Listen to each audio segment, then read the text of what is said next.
I think the video that we have today will solve problems for a lot of Power BI users. So what do we have in store for today? Well, we will be dealing with this ever-changing this one header name in our data source. Let's go to our data source. Our data source is coming from this Excel file, and this particular column, consider this red field header to be changing every reporting cycle, say every month. Why is it changing? Well, for whatever reason, let's just assume it's just because that's the way it is for this in the reporting of this data. Let's actually change this to December 2024. Save and close. What does it do to our Power BI report? Let's find out. Let's go back to our report. And this report hasn't been refreshed yet, so it's still using the old header name for that column November 2024. So if we refresh that, and that is when you'll encounter the problem. Of course, we can manually fix that by going to the back end. Again, let's try it again. By going to the back end, the Power Query by transform data and replace the assigned column here from November to December, and possibly rename it to the name of our liking. But you know where I'm going. There's a lot of manual tasks involved there. And this is not sustainable. I mean, you're gonna be doing this every month. So that's why we have this video to solve that problem and make your Power BI work smoothly and as efficiently as possible. All right, let's do that. So this is our Power BI report.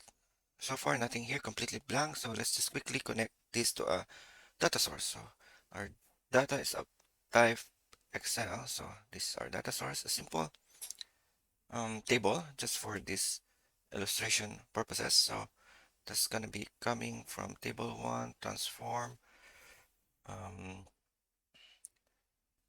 a couple of columns, and then we'll just properly name this data source as sales data. Goes in load. We have now our data connected to this Power BI report.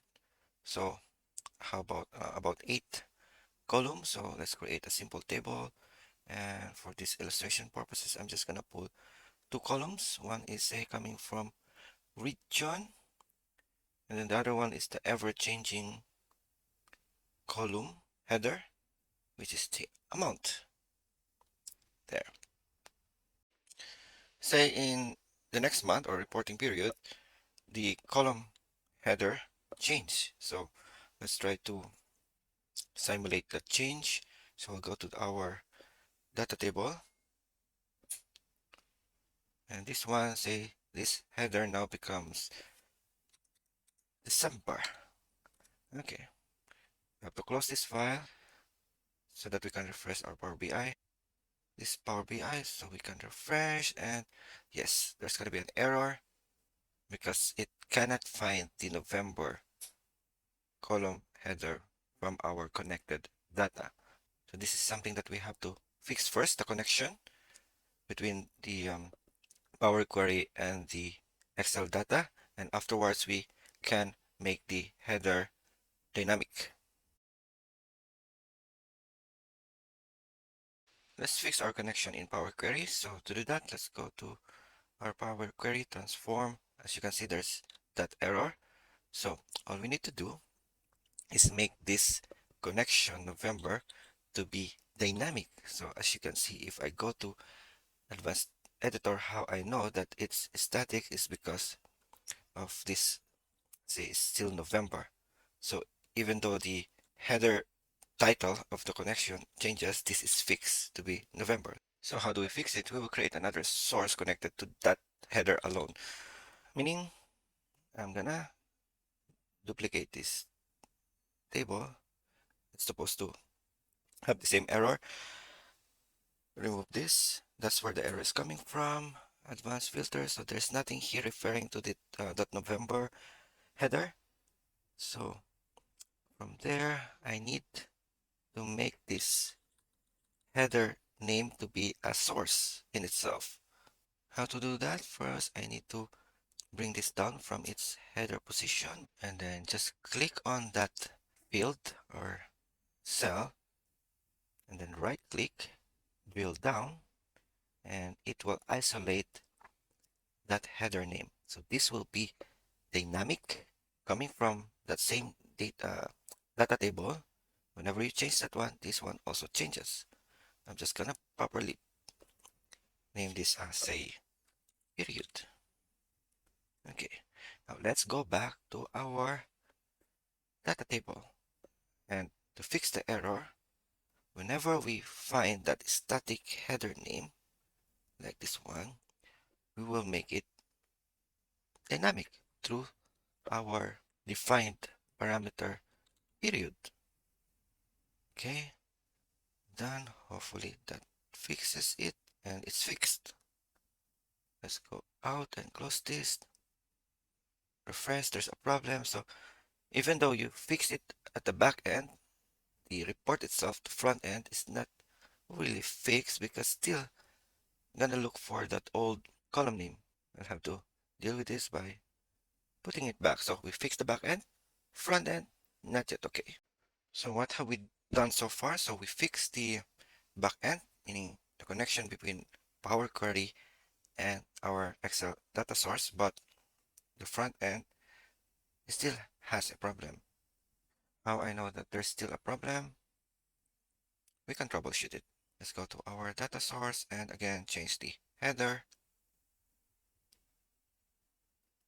Let's say I'm just gonna go with 1 month back, November, save, close, back to the Power BI report, refresh. See, it's still a problem because right now it's you have assigned a column based on the name December, but apparently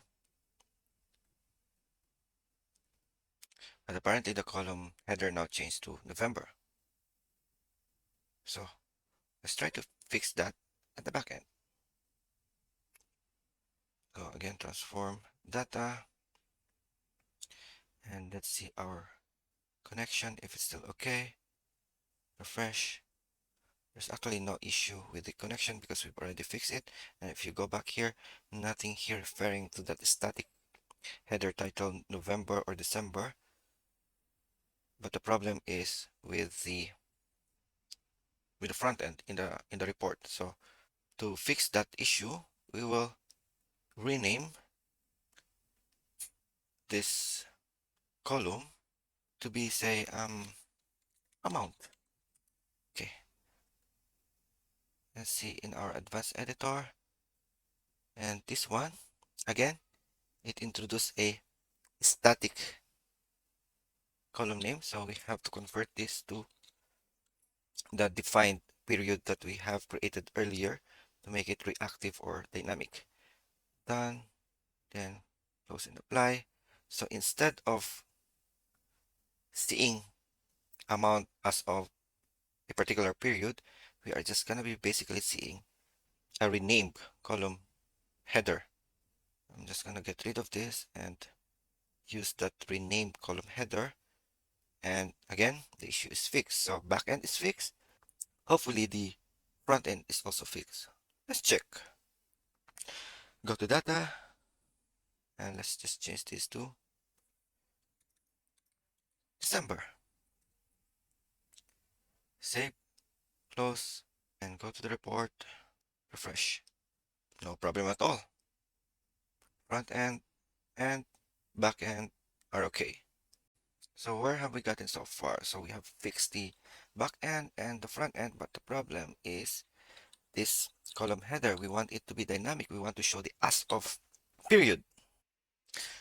Let's make it dynamic then by first creating a measure. I'm gonna call this measure. Well, just measure. I don't have any other measures anyway. So I'm gonna be using the sum function for that amount. Note here that if we didn't rename the column from amount as of something to just simply amount, then that amount as of something will change next month, and this measure will be affected, and this will generate an error as well along with the table where that this measure is assigned on. So yeah, it's good that we did that. Enter. That's our measure. Now if I assign this measure to the table, it will just basically generate the same the same values from the source column. But the header name is not really useful at this point. So I mean, we can rename it from here, but that's not our intent here. We want it to be less work for us and make it dynamic. So how do we do that? So to do that, we will use from the modeling what is called the fields. And here we'll name our parameter as dynamic, dynamic period. And we'll be using the measure that we just created. No, just measure. And we don't need to create a slicer. Untick that and create. And it will generate data source called dynamic period. Now with this dynamic period, we can add this to our table and see everything is lining up as expected. They should be the same in values, but what we are after really is this header to show the as of reporting period. So how to fix that? Basically from that dynamic period, instead of making this name static as measure, we will use our defined data source that we created before the period for it. So you cannot just simply type period here. It's not going to work out. So we have to embed that in a function, and we're going to be using the function distinct period. There, enter, and there we have it. Amount as of a particular period. So I can remove the other columns here. So basically what we have is the region coming from the table in our data source, and the dynamic period which we created from the modeling fields. Okay, let's test if this is gonna work. Okay, I'm gonna go back to our data and we'll change the column header, say November. Uh, November. Okay, save and close. Go back to our report, home, cross fingers, refresh. There. See, now you have a dynamic header. No need to do the manual assigning of the column to the table, renaming it like that. So all you need to do is basically do the refresh in the desktop app or on the services app. And with that ends my video, and I hope you pick up something new today.